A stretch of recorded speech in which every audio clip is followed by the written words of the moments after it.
शख्सियत सामने बैठी है और क्योंकि काफ़ी दिनों से एक चीज़ हम सुन रहे हैं कि हमारे साथी कुछ गए थे उम्रे पर और गुस्ताखी रसूल वहाँ पर रोज़े मुबारक की गुस्ताखी की गई।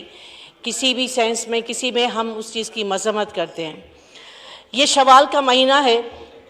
1925 में 8 शवाल को एक गिरोह ने जन्नतुल बकी में रसूल करीम सल्लल्लाहु अलैहि वसल्लम की दुख्तर खातून जन्नत उम्मे हबिया बीबी सैयदा फातिमा ज़ोहरा सलाम अलैहा, इमाम हसन अलैहिस्सलाम, इमाम जाफ़र सादिक अलैहिस्सलाम, इमाम बाकर अलैहिस्सलाम और इमाम ज़ैनुल आबिदीन अलैहिस्सलाम और हज़रत हमज़ा अलैहिस्सलाम के जो मज़ार शरीफ थे उन पर बिल्डोज़र चलाया गया था और उससे उनकी तुरबतें मिस्मार हुई थी।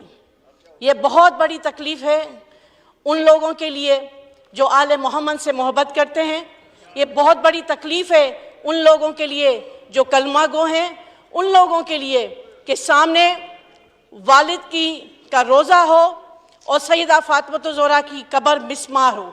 आज भी आप जन्नतुल बकी में जाएंगे तो आपको उनके मज़ार के पास खड़ा नहीं होने दिया जाएगा, उन पर आप फातह नहीं पढ़ सकते, वहाँ पर सिपाही बिठाए जाते हैं। क्योंकि हम अभी बहुत इम्प्रूवमेंट हुई है सऊदी अरब और पाकिस्तान की दोस्ती में और वहाँ पर भी बड़ी चेंजिंग आई है। मोहम्मद बिन सलमान ने अपनी क़यादत में बहुत बड़ी तब्दीली लेकर आए हैं, बहुत तरक्याती काम किए हैं उन्होंने, बड़ी अच्छी पॉजिटिव उन्होंने की है।